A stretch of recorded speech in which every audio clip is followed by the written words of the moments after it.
नमस्कार, स्वागत है आपका पावर इलेक्ट्रॉनिक्स कन्वर्टर के इस वीडियोस पर। यहाँ पर आज हम बात करेंगे numerical from three phase inverter 180 degree conduction mode.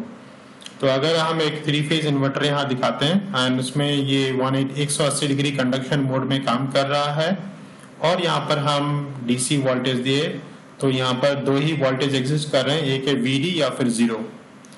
तो आउटपुट वोल्टेज किस तरह से आएगा और इसके ऊपर हम न्यूमेरिकल करेंगे। तो यहाँ पर जो गिवन डेटा है उसमें वीडी का जो वैल्यू है डीसी वोल्टेज वो 220 वोल्ट है और क्योंकि आउटपुट में एसी है और इंडक्टिव लोड भी है तो 23 मिली हेनरी है इसका जो इंडक्टेंस का वैल्यू और 5 ओम है रेजिस्टेंस का वैल्यू और स्विचिंग फ्रीक्वेंसी जो ऑपरेट कर रहे हैं इन्वर्टर वो है हमारा 50 हर्ट्ज।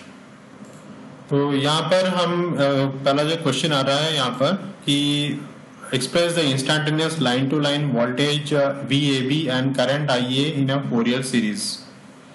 तो यहाँ पर जो आउटपुट वोल्टेज है लाइन वोल्टेज हमें कुछ इस तरह दिखेगा जिसका VD वैल्यू रहेगा 60 डिग्री। अगर हम इंटरवल में इसको 3 में डिवाइड करें यानी 0 से 180 डिग्री यहाँ तक, फिर 180 से 360 डिग्री यहाँ तक, तो 180 डिग्री को हम 3 भाग में डिवाइड करेंगे तो 60। तो लाइन वोल्टेज है वो पीडी रहता है 120 डिग्री तक, फिर उसके बाद 0 और वही उसी तरह फिर 120 डिग्री तक माइनस VD रहेगा फिर 0। और जो फेज वोल्टेज रहता है वो VD/3 रहता है 60 डिग्री तक, फिर 2VD/3 रहता है, फिर VD/3 और इस तरह ये पैटर्न बनता है।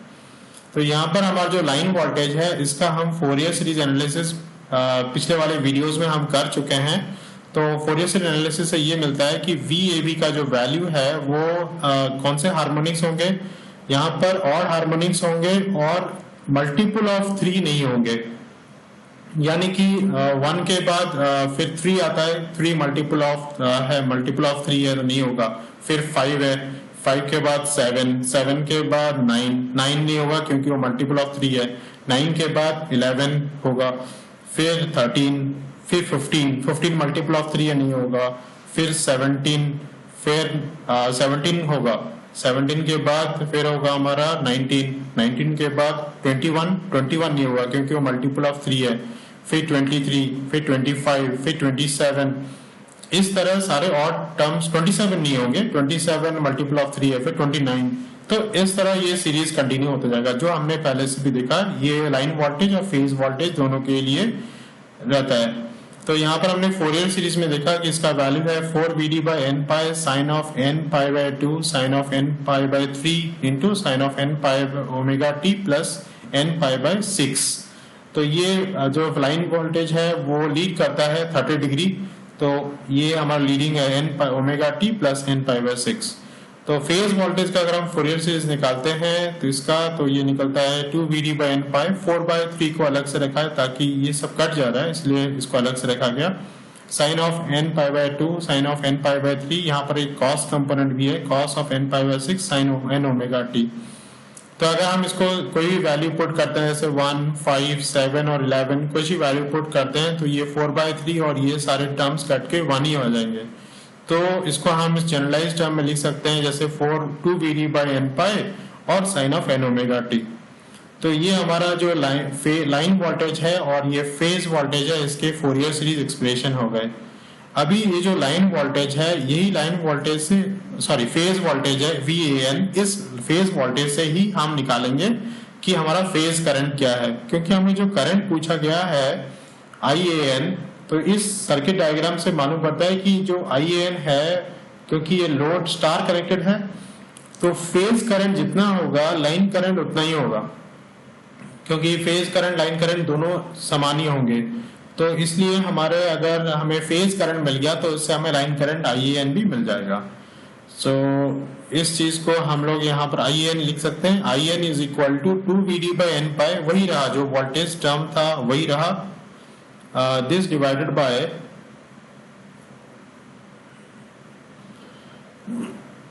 Zn, this divided by Zn। तो Zn हमारा हो गया जो मैग्नीट्यूड पार्ट, तो हम इसको लिख सकते हैं यहाँ पर ये Zn का मैग्नीट्यूड पार्ट हो गया। तो ये मैग्नीट्यूड हो गया हमारा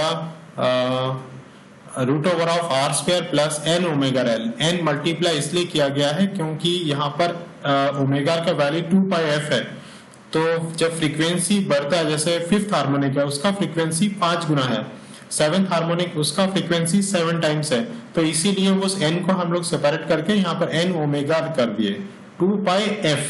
तो एफ की जगह एन इंटू एफ, तो ओमेगा की जगह एन इंटू ओमेगा, तो एन ओमेगा एल करके स्क्वायर कर दिया, तो root over of R square plus N omega L square. तो ये इससे हमें मालूम पड़ता है जेड एन की वैल्यू हो गई, और फाई एन क्या हो गया, कितना लैग कर रहा है लोड के कारण, वो हो गया tan inverse of N omega L divided by R. तो इस तरह हमें जेड एन और फाई एन की वैल्यू मिल जाएगी, और ये हमें आई एन की जो वैल्यू है हम यहाँ लिख सकते हैं 2vd by n pi divided by Z n sine of N omega t minus of phi n. हर जो ऑर्डर होगा जैसे फंडामेंटल होगा वो -5 होगा, जो फिफ्थ हार्मोनिक होगा वो माइनस होगा 5 5 5 7 5 9 9 होगा 5 11। तो इस तरह हमें करंट का इक्वेशन मिल जाएगा। तो हम यहाँ से जो वैल्यू है पुट कर सकते हैं, Vd का जो वैल्यू निकला, तो यहाँ पर जो Vd के जो वैल्यूज हैं, जैसे ये जो एक्सप्रेशन है 4vd बाई एन पाई, तो यहाँ पर हम 1 2 करके 1 5 डिफरेंट वैल्यूज पुट करके देखते हैं कि उसका आंसर क्या होता है। तो Vd1 है मतलब फंडामेंटल कंपोनेंट का पीक वैल्यू, तो पीक वैल्यू कितना होगा 4vd by pi, sign n की जगह 1 पुट किया, sine pi by 2 into sine pi by 3, तो ये हो गया 2√3vd बाई पाई। तो उस तरह अगर हम यहाँ पर 5 पुट करते हैं तो ये वाला टर्म 1 होता है, ये वाला टर्म होता है -√3/2, ये टोटल टर्म -2√3vd बाई 5 पाई आ जाता है।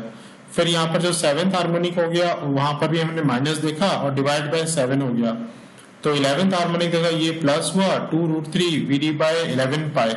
तो इस तरह हमें जो वैल्यूज मिले VAB के, वो एक जनरल टर्म हो गया कि 2√3vd बाई पाई, ये साइन टर्म पॉजिटिव, उसका साइन 5 ओमेगा टी का टर्म है नेगेटिव, 7 ओमेगा टी का टर्म है नेगेटिव, और 11 ओमेगा टी का जो टर्म है वो हो गया प्लस पॉजिटिव। तो इस तरह 2 नेगेटिव फिर 2 पॉजिटिव, इस तरह ये पैटर्न, फिर 2 नेगेटिव फिर 2 पॉजिटिव, इस तरह ये पैटर्न चलता रहेगा। जो Vn का वैल्यू है, जो फेज वोल्टेज, उसका जो फोरियर सीरीज हमने निकाला उसमें निकला कि ये 2vd बाई पाई है, तो 2vd by pi sine omega T, फिर दूसरा वाला 2vd by obviously divide by 5 हो जाएगा, जो 7th है वो डिवाइड बाय 7th हो जाएगा, जो 11th ऑर्डर है वो डिवाइड बाय 11th हो जाएगा। तो इस तरह हमें VAN का भी वैल्यू मिल गया। जो IAN का वैल्यू है, यहाँ पर हमने देखा Z1 का वैल्यू देखे, Z5, Z7 और Z11। तो यहाँ पर आप देख सकते हो कि Z1 Z5 यहाँ पर ये बढ़ता जा रहा है, Z5 थोड़ा सा ज्यादा है, Z7 और भी ज्यादा है, Z11 और भी ज्यादा है, 5-1 जितना है 5-5 उससे भी ज्यादा है, 5-7 और भी ज्यादा है, 5-11 is more than that, because वो जो n का वैल्यू जो बढ़ रहा है उसके कारण ये सारे जो वैल्यूज हैं वो इंक्रीज हो रहे हैं। तो अगर ये z का वैल्यू बढ़ेगा तो ऑब्वियसली जो करंट का जो वैल्यू है वो कम होते जाएगा, यानी फिफ्थ ऑर्डर का जो करंट है वो बहुत ही कम आएगा, सेवेंथ ऑर्डर का जो करंट है वो उससे भी कम हो जाएगा, 11th का और भी कम। तो इस तरह हमारे जो फेज वोल्टेज, फेज करंट और लाइन वोल्टेज, ये तीनों एक्सप्रेशंस डन। तो ये जो एक वैल्यू यहाँ पर है 2√3vd बाई पाई, उसको हमने इवेल्युएट कर लिया, यानी 242.58 वोल्ट। हम 220 वोल्ट इनपुट डीसी दिए, और जो फंडामेंटल कंपोनेंट का जो पीक वैल्यू है वो 242.58 है, पीक वैल्यू है, आरएमएस वैल्यू नहीं है। अगर इस चीज का हम आरएमएस वैल्यू निकालते हैं तो डिवाइडेड बाय √2 होगा। उसी तरह यहाँ पर जो है वो फेज वोल्टेज का जो पीक है 140 है, तो इसका जो डिवाइड बाय √2 करेंगे तो हमको आरएमएस वैल्यू मिलेगा, जो हमने यहाँ पर किया भी हुआ है। एक क्वेश्चन था जैसे RMS value of the line voltage, तो इसको ये अलग चीज है, ये वाला बी और सी के बारे में थोड़ी देर के बाद डिस्कस करते हैं। RMS value of VAB1 at the fundamental frequency, तो यहाँ पर जो भी वैल्यू है 2√3vd बाई पाई, उसको √2 से डिवाइड कर देंगे, तो यानी 242 divide by √2 it will be 171.53। तो उसी तरह RMS value of the phase voltage है, उसको भी हम √2 से डिवाइड करेंगे तो हमको आरएमएस वैल्यू फेज वोल्टेज का भी मिल गया और आरएमएस वैल्यू लाइन वोल्टेज का भी मिल गया, जो कि फंडामेंटल टर्म है। तो फंडामेंटल चीज का जो आरएमएस है वो अलग चीज है, और RMS value of the line voltage वो अलग है। क्योंकि आरएमएस वोल्टेज यहाँ देख सकते हैं आप, क्योंकि अगर हम मैथमेटिकल इक्वेशन देखें, जो लाइन वोल्टेज आरएमएस वैल्यू है, टोटल लाइन वोल्टेज की टोटल जो आरएमएस वोल्टेज होगी, ये वोल्टेज इज इक्वल टू, इसका जो स्क्वायर है वो इक्वल टू फंडामेंटल का आरएमएस स्क्वायर, फिफ्थ हार्मोनिक का स्क्वायर, सेवेंथ हार्मोनिक का स्क्वायर, 11th हार्मोनिक स्क्वायर, इस तरह करते करते आपका 29, 31 और 59 तक या 79 तक ले लो, तो सारे को मिलाने के बाद जितना होगा ये आरएमएस वैल्यू जो टोटल है वो उतना होगा। तो इस टोटल आरएमएस वैल्यू को भी हम निकाल सकते हैं सेपरेटली। वो कितना होता है, अगर हम जो वेव फॉर्म लाइन वोल्टेज का देखें, तो ये लाइन वोल्टेज का जो वेव फॉर्म है,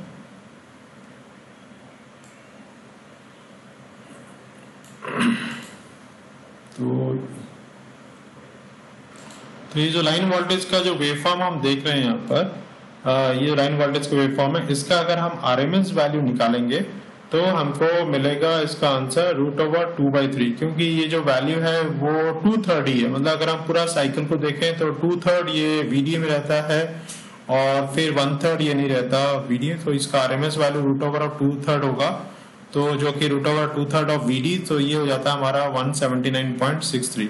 तो ये हमारा हो गया टोटल आरएमएस वैल्यू 179, और ये हो गया हमारा फंडामेंटल का आरएमएस वैल्यू, जो कि कम ही होना चाहिए 171.53। तो इस तरह हमारे जो आरएमएस वैल्यू डिफरेंस है वो सही है। तो उसी तरह RMS value of the line voltage भी हम निकाल सकते हैं, √2 मतलब इसका √3 टाइम्स डिवाइड हो जाएगा तो वही होगा। सो और फिर हमें यहाँ पर RMS value of the phase voltage मिल गया, RMS value of the line voltage भी मिल गया।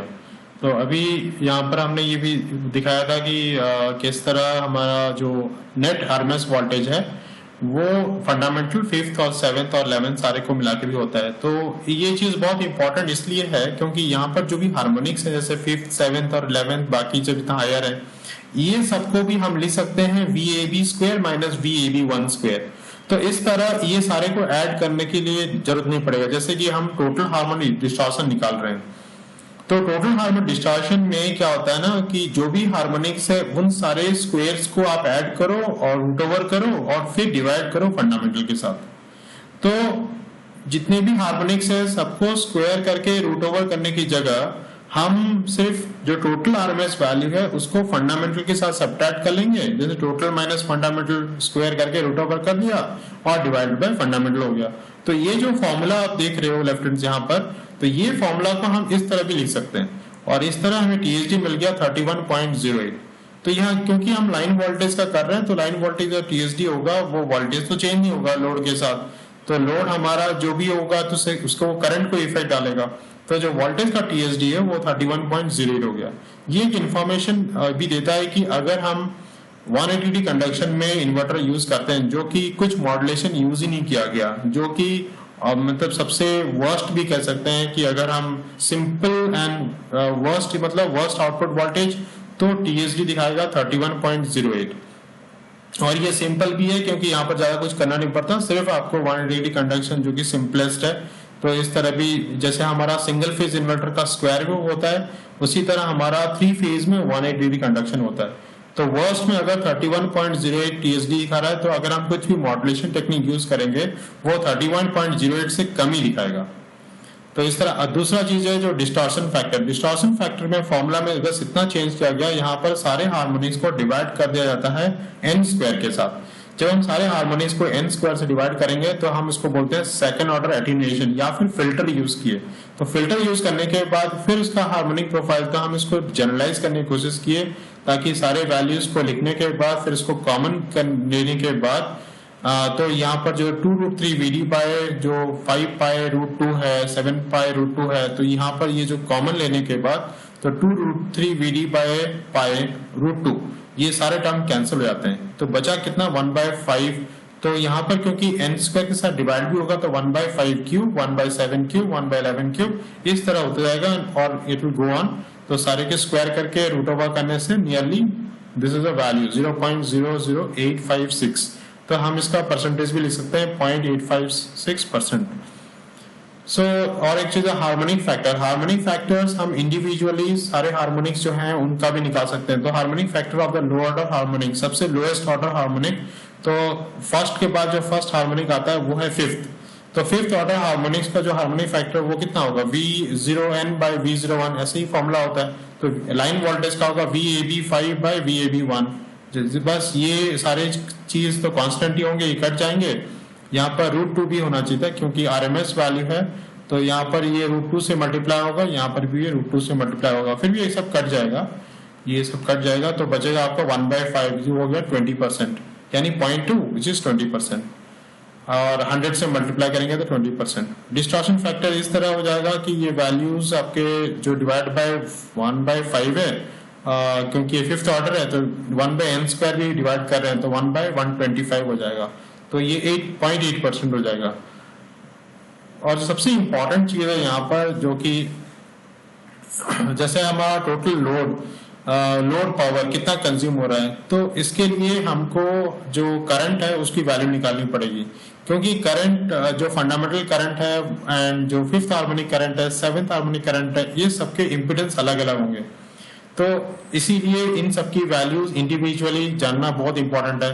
तो हमने जैसा ये एक्सप्रेशन लिया था VAN का, तो VAN को यहाँ पर एक्सप्रेशन दिखा था 2VD/π, तो IAN का एक्सप्रेशन हो गया 2VD/Z1π sin of omega t minus phi.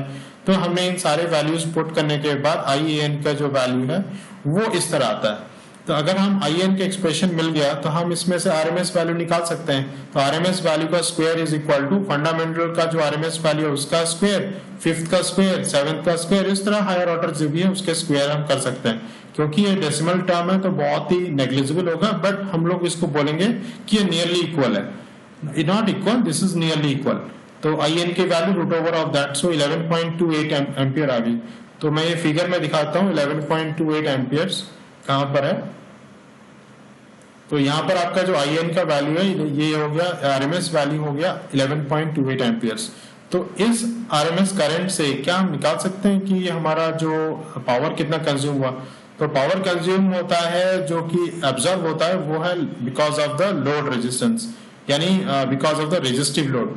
तो I²R, तो एक फेज में अगर लोड है I²R, तो तीनों फेज में, क्योंकि हम फेज करंट और फेज इंपिडेंस ही ले रहे हैं, फेज रेजिस्टेंस ले रहे हैं, तो इन दोनों का जो I²R होगा, जो पावर ऑब्जर्व होगा, multiply by 3 will give the total power observe by the load. तो total power observe by the load will be given by, यहाँ पर हम देखेंगे total power observe by the load is 3 × I² × 5, 5 is the resistive load. तो ये हमारा power observe हुआ 1911.18 वाट। तो ये जो पावर ऑब्जर्व हुआ इन स्टार कनेक्टेड लोड में, टोटल पावर ऑब्जर्व हुआ, ये टोटल पावर कहीं ना कहीं से तो आ रहा है ना, टोटल पावर सप्लाई वोल्टेज से आ रहा है। तो सप्लाई वोल्टेज का वैल्यू मालूम है पर ID का वैल्यू हमें नहीं मालूम, तो इससे हमको ID की वैल्यू मिल जाएगी। ID की वैल्यू कितनी होगी, टोटल पावर डिवाइडेड बाय 220। तो ये हमारा हो गया ID की वैल्यू जो कि 8.687 एम्पियर आ रहा है। तो इस ID का जो वैल्यू मिल गया 8.6, तो इससे हमको ID की वैल्यू से हमको मिल जाएगी जो हम स्विच लगाए हैं, जो स्विच IGBT हो या MOSFET, यहाँ पे हमने IGBT लगाया सपोज, तो IGBT स्विच से एवरेज करंट कितना फ्लो कर रहा है। तो जो ID करंट है वो क्या हो रहा है, तीनों के जो स्विच है वो तीन स्विच लगाए, 3 लेग्स हैं, तो यहाँ जो करंट आ रहा है ID ये तीनों में जा रहा है, तो एक में एवरेज करंट उसका 1/3 हो जाएगा जो कि 2.896 हो गया। और दूसरा चीज है RMS value of the switch current. RMS value of the switch current कैसे निकालेंगे, तो यहाँ पर हमने देखा कि ये जो तीन